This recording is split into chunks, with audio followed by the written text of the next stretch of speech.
Hello everyone and welcome to the Brainy Founder channel. Have you ever wondered why you automatically reach for your phone first thing in the morning, or why certain brands seem to know exactly what you want before you do?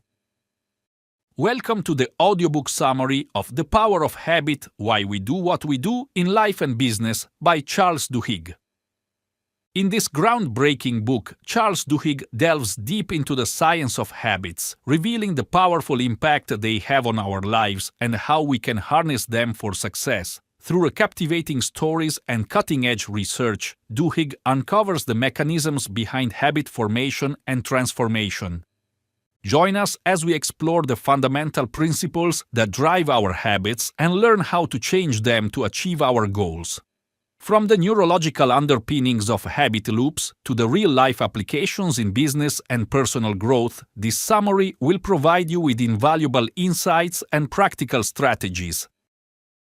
Chapter 1: The Habit Loop. The first chapter of The Power of Habit by Charles Duhigg explains this typical concept of a habit loop in understanding how it works. A habit consists of three elements: a cue, a routine, and a reward. That's it, the simple structure of how it is possible to form and then change habits. The cue is a trigger that starts the routine. It can be anything that serves as an initial observation to the chain of automatic behavior. A certain time of day, a feeling, something in the environment, some people, or an action that has already been a ritual. According to Duhigg, the key step in learning how to have control over one's life lies in being able to acknowledge the cue because it tells when and why the performance begins. The routine is the response to the cue. It is the thing you do, or, in traditional terms, it is the habit so often spoken of. The routine can be physical or mental or emotional or whatever. Biting nails when feeling nervous, eating a snack upon seeing the refrigerator, checking the phone after hearing a notification. The routine represents the most obvious aspect of the habit loop. The reward is the positive gain from the behavior. It satisfies a craving or need that the cue and routine work together to fulfill. Rewards can be tangible, like a sweet treat, or intangible, like a feeling of relaxation or satisfaction. Duhigg is very specific about the difference that the reward makes, because that will be what makes a specific habit loop worth memorizing and repeating later on down the road. Case study: Eugene Pauly. To illustrate the habit loop, Duhigg takes an example of Eugenio Pauly, who lost his short-term memory as a consequence of an infection of viral encephalitis. Every few minutes, Eugene would not remember what he had done just now, yet he was able to do quite a lot of things, like finding his way across his hometown or even preparing himself meals. Scientists found out that these functions were all run by habits in a completely separate part of his brain than his memory. This case study therefore explains on how habits work on their own, independently of any conscious memory, but rather by depending on the basal ganglia stored and processed in parts of the brain. Again, Duhigg cites the classic Massachusetts Institute of Technology test from the early 1990s. In this experiment, rats were placed in a T-shaped maze with chocolate at one end. When it would scuttle down there at first, it would have to fumble forward, seemingly randomly, toward the chocolate. But after enough trials and a whole bunch of repetitions, the action really started to become much more streamlined and automatic. Brain activity indicated that the rat's basal ganglia were working once they formed a habit. In doing so, the experiment exposed the neurological basis of the habit loop. Once a behavior becomes a habit, the brain starts working less and less, basically conserving mental energy. Understanding of the habit loop explains the framework for changing habits. One can insert a new routine into the loop by first determining the cue and reward. According to Duhigg, the power of a habit lies in creating neurological cravings. When our brain links a certain cue and a specified kind of reward, it creates a craving, the driving force of the habit loop. Recognizing and playing with one can change unwanted behaviors for individuals and organizations into desirable ones. Therefore, the first chapter sets the ground for the basic mechanism of habits. Duhigg masterfully introduces the power of habits through engaging stories and scientific research as he continues to explore the habit loop. First, understand the habit loop as the first step toward taking control of habits and putting them to the service of desired changes in life and business. Chapter 2: The Addicted Brain. In this chapter, tends to focus on a craving and the role of a craving in the formation and the continuity of a habit. It further explains that the craving drives the habit loop and gives some very effective examples and scientific studies. He begins by explaining that for a habit loop to become a habit, there has to be a craving that drives it. The cue triggers the routine, but it's the craving of the reward that brings about the behavior. According to him, if there is no subliminal craving, then habits either cannot be formed or will not last over time. A good deal of it is the narrative of Pepsodent toothpastes being among the first products to harness cravings in order to drive consumer behavior. Most Americans were not brushing their teeth at the start of the 20th century. Claude C. Hopkins, well-known ad man, was called in to advertise Pepsodent. He came up with a simple cue, the film on teeth, and an associated reward, beautiful teeth. Yet the real genius of the campaign was the ability to create a craving, the minty tingling sensation Pepsodent left in the mouth. There then developed a craving for that particular sense of cleanliness, and people desired brushing their teeth every day. Hopkins's approach made toothbrushing a universal habit, demonstrating the power of cravings to instill new habits. Why we can be led by a craving is the role of dopamine, a chemical discussed by Duhigg. Dopamine is a neurotransmitter located in the brain that elicits the sensation of pleasure and reward. To simply put it across, when we consider a reward, our brain releases this dopamine, leaving us craving it. This surging craving constrains us to act out the routine so as to receive the respective reward. He emphasizes a couple of studies that show that dopamine levels are increased when we are exposed to cues associated with possible rewards and thereby make the habit loop more reinforcing. Another story Duhigg uses to show power in the cravings is that of Febreze. Procter & Gamble could not sell the product at first since they marketed it as an odor eliminator. The product flopped because people do not crave odor elimination, but they were simply not noticing bad smells in homes. When the marketing plan was revised to show Febreze as a cue for cleanliness and to be rewarded with a clean scent that marked the completion of a task, sales went through the roof. This drove the desire for the fresh, clean smell realized as a reward. According to Duhigg, the real trick is to make people start to crave new cravings. That is, figure out how to change what people are wanting by linking it to a cue and a routine. Habits are created by feeding a desire with the reward a person truly craves.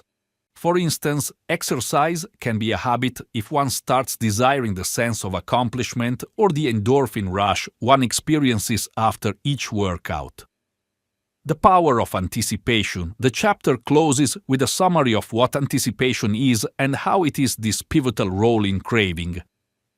It is in fact the expectation of the reward which motivates the routine. Translate all you're anticipating, believing into what's more attractive, and the behavior will shift.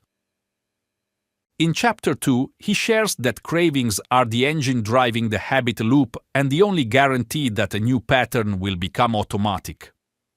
Through very interesting stories and practically giving meaning to the scientific terms, Duhigg shows how craving works and how it can be used to forge very many useful habits one would need. This focus on the habit loop helps create changes in the habits of people, offering real control of behavior by individuals and organizations. Chapter 3: The Golden Rule of Habit Change. In this chapter, Charles Duhigg elaborated on the Golden Rule of Habit Change, whereby it gives one a modifiable template to any habit. The chapter is based on the understanding of changing habits into something else in such a way that the same cue and reward system are left intact while the routine is changed. The general rule, Duhigg writes, is to try replacing the old routine with a new one while keeping the same cue and reward. This is how you utilize the neurological loops through which the old habit was carried out, therefore making the change more likely to stick for longer. He points out that the old routine is changed, but the consistency of the cue and reward embed the new behavior. Much of the chapter is devoted to how this works to Alcoholics Anonymous, AA, one of the most successful habit-changing programs in history. Bill Wilson established AA based on a system that adheres to the golden rule of habit change. His program helps an alcoholic change the drinking routine to locate meetings and engage in fellowshipping while keeping the cues like stress and social pressure the same and the rewards as the relief and companionship. He argues that AA meetings are just such a substitution behavior that serves to sate the social thirst and stress-relieving mechanism that had previously been satisfied through drinking. This helps break the cycle of addiction by substituting something constructive in its place. For Duhigg, an important element of the mechanism by which AA works is belief in the program and belief in a higher power as part of the 12 steps for AA. This belief is what makes real change possible, according to Duhigg, how belief enforces the new routine and how it becomes so much easier to cling to self-control when facing temptation. The belief may derive from the community of other AA members or from personal belief in the process. Duhigg also goes into the story of Tony Dungy, one of the football coaches known for leading losing teams to be winners by retraining their habits. Dungy worked at simplifying his players' decisions. He made complex behaviors automatic. He then worked on developing new routines based on the same cues of play. For instance, rather than thinking too much through each move, Dungy instilled in his players the use of their instincts when the trigger sign flickers. The theory worked to stabilize and strengthen the performance of the member. The history of cults thereafter transformed by Dungy also shows that success could be achieved on the basis of changed routine but while keeping triggers and rewards. Habit change, personal application of the golden rule. According to Duhigg, change your habit by identify the routine, know what the behavior is that you want to change. Experiment, try out a couple of different rewards and see what you really are craving. Cue, what is the triggering prompt of the behavior that you are focusing on? Common cues are the time of day, emotional states, people, certain other activities, and the setting. Plan, once you have figured out the cue and reward, then develop a plan to replace an old routine that gives you a similar reward. Chapter 3 of The Power of Habit makes the argument very strongly that the golden rule of habit change can best change habits. The cues and the rewards are the same, but the routines are different, hence the person can reprogram his behaviors and engender real lasting change of habits. Duhigg's observation, coupled with some terrific examples from AA and Tony Dungy, give just about anyone workable steps toward habit change. Chapter 4 – Keystone Habits, or the Ballad of Paul O'Neill. In this chapter 4, Charles Duhigg explains the concept of keystone habits, shifts in small changes or habits that lead to a multitude of changed areas of life. The chapter is all about Paul O'Neill, former CEO of Alcoa, and how his stress on worker safety led to a change in company culture, targeting its best at performance. Big pivotal behaviors, Duhigg says, start a process wherein other positive changes flow. They are the great sparks that ignite broader results in our lives. All these good things in personal and organizational transformation come from keystone habits. Duhigg tells the story of Paul O'Neill, who was the CEO of Alcoa, an aluminum manufacturing company, from 1987 to 2000. At the time when O'Neill inherited the company, it was a floundering one that had failed productivity and falling growth rates. Unlike the standard yardsticks system such as profits or production goals, O'Neill went for making safety his number one factor. It was his belief that if Alcoa were to achieve a true transformation in its culture and performance, it needed to begin with safety. One could gain the best from all other measures only by committing to an improvement in standards for safety. Through focusing most on safety, O'Neill thus attempted to instill in the organization an attitude of both responsibility and transparency, ensuring that it would continually seek improvement. The care of the worth of safety and prevention by O'Neill percolated down the organization. The workforce at all levels also became more observant, and the elimination of safety hazards. The increased attention to detail and dedication to perfection led to increases in operational efficiency and product quality. Over the years, Alcoa's safety initiatives led to a sea change in the company's culture. They felt that they were fitted with the armor and the power to raise their concerns regarding any safety issues and develop solutions by engaging in dialogue surrounding these issues. That open and innovative culture extended from those safety protocols to other parts of the business, driving now performance improvements and bottom-line cost savings. While in the beginning both investors and analysts didn't believe much in the focus on safety, it eventually resulted in a payoff for Alcoa. The share price for the company surged threefold during his time, and profits soared all the way to record levels. As a result of O'Neill's strategic vision and dedication to Keystone habits, Alcoa became one of the superstars among industry's and most admired companies.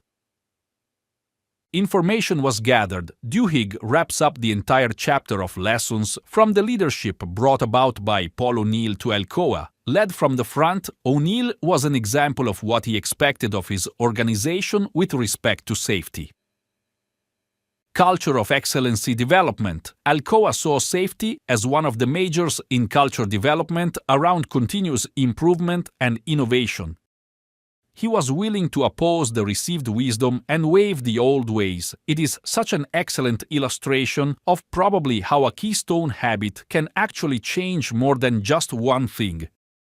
This chapter truly identifies the power of a keystone habit, such as in the life of Alcoa and Paul O'Neill, where he changed it into a company that is now known for safety first and changing all other systems. It shows exactly what Duhigg tries to describe, the power of keystone habits both on an organizational and individual level. Chapter 5: Starbucks and the Habit of Success. In this chapter, Charles Duhigg reveals how Starbucks, with the aid of Howard Schultz, took up the habit loop to be one of the most utilized and recognized brands around the globe. The chapter thoroughly dissects in a strategic manner how Starbucks introduced a habit into the lives of their customers and employees, leaving the entire culture to be carried forward towards success and loyalty.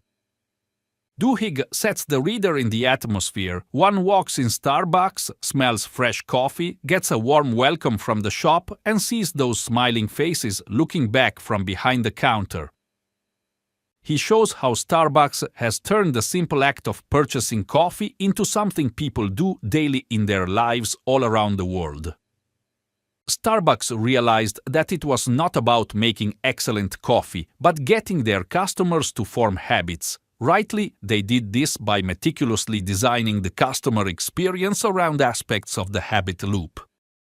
Starbucks outlets are placed at points much exposed to the customer, and hence customers can easily access it. The fact of smelling and seeing coffee is a very big cue that gives somebody a sense of obligation to make the purchase. Routinized, the ordering and receiving of a custom-designed drink come to gain a routinized aspect for the customer.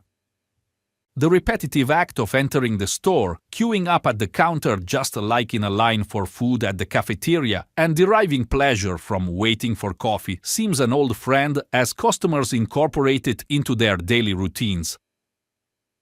Incentive: Starbucks promises to offer more than just a cup of coffee, but a community and a sense of belonging.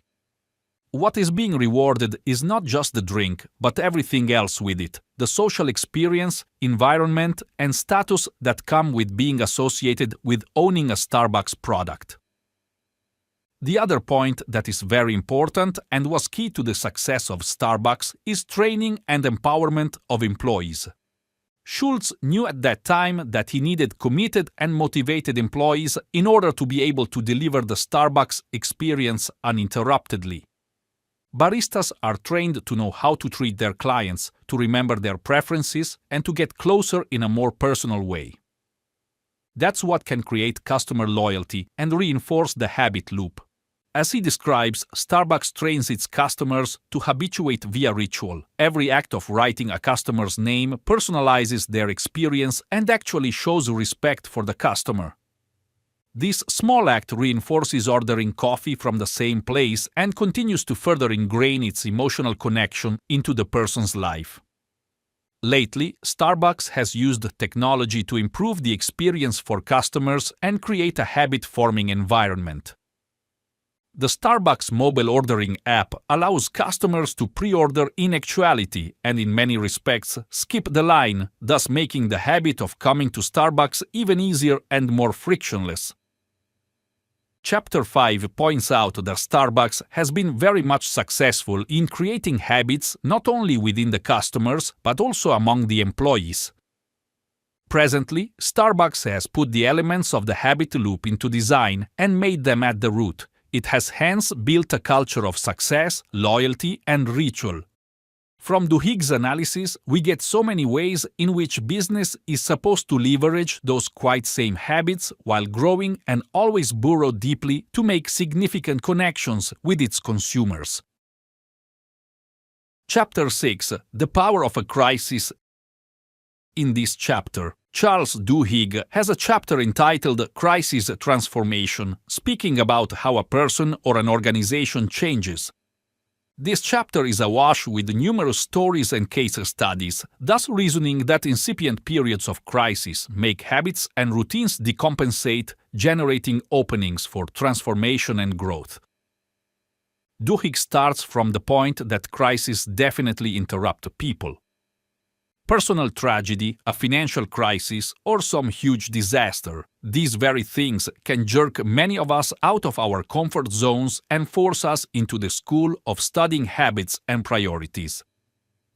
Where crises are to be regarded as something so upsetting and difficult, they can also be moments within which there lie opportunities for better changes and growth.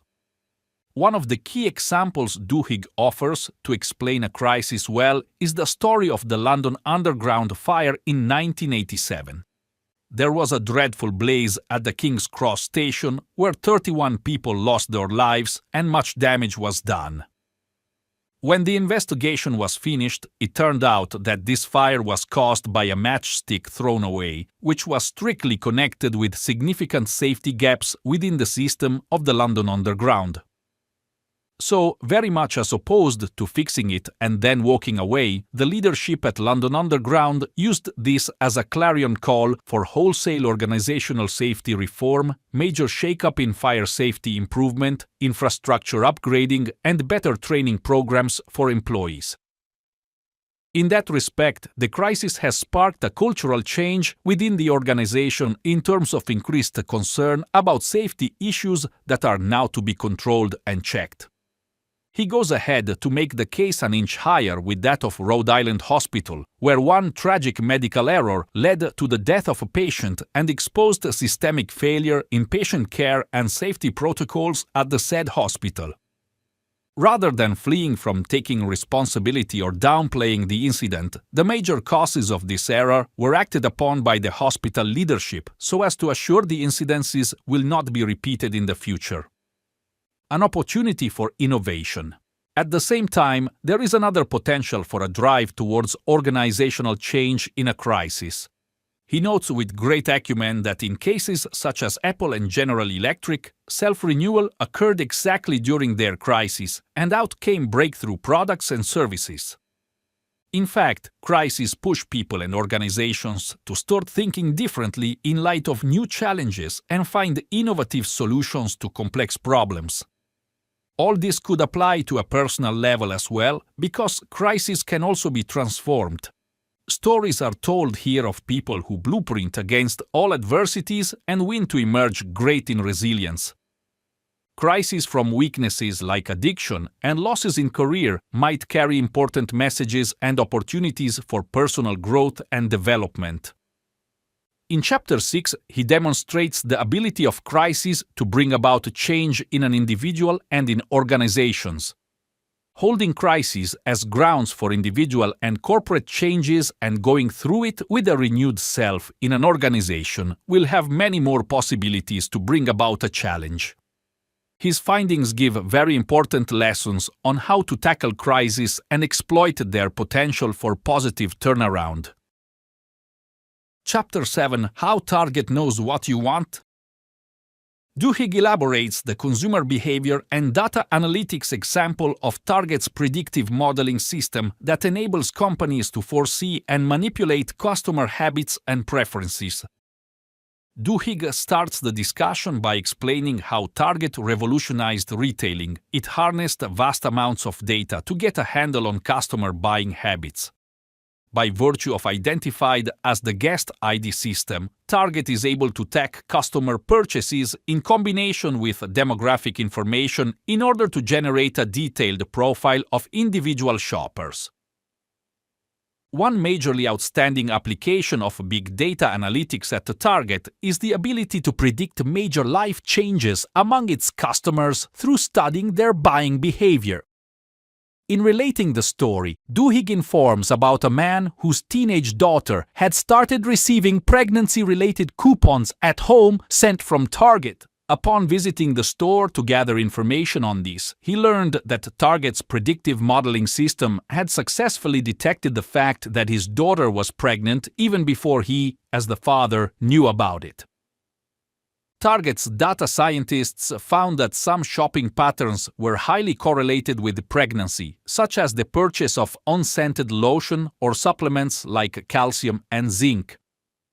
What it could do was use its ability to process and analyze these shopper data points for the sake of then identifying very specific flags, say a marker for this being the second trimester of pregnancy, off of which it triggered and sent targeted coupons and promotions to likely mother-to-bees hoping to tip their future purchasing behavior in favor of parents shopping at Target. Duhigg questions what underlies the ethics of all those uses of consumer data and the targeted marketing techniques. Although the system of predictive modeling, in the case of Target, was very accurate, it also had overtones of invading privacy and controlling minds. Herein, Duhigg hints that companies must be open about the data they collect from consumers and use it ethically and responsibly. The chapter is very upbeat about this tightrope walk between personalization and intrusion that targeted marketing must walk. For example, consumers like to receive recommendations and discounts tailored to their personal needs, but at the same time value their privacy and independence very much. Duhigg argues that companies need to find the correct balance between personalization and intrusion in order to keep consumer trust and loyalty. In Chapter 7, he highlighted the world of exciting marketing based on data and analysis of consumer behavior. Duhigg points to how Target, derived from this predictive modeling system, could know, indeed, possibly even the one choosing, the behavior and preferences of its customers. Arguably, then, it once again underscores the perils as well as the moral calls that are integrated by target marketing. This journey that Duhigg takes his reader on must be considered in terms of data-driven marketing and in particular the issues raised in relation to consumer transparency and accountability. In the afterword, Duhigg talks about extra research and more insights into what changing habits mean. He speaks of personal stories of those who successfully changed their habits and how important belief is in the process of changing them. Duhigg explains how to figure out ways to use the power of habits to bring big changes not only into your personal life, but also into your professional life by showing the habit loop and describing it with vivid examples. If you found this video helpful, don't forget to hit the like, share and subscribe so that you won't miss out on good knowledge from Brainy Founder channel. Thank you for watching. Have a good one.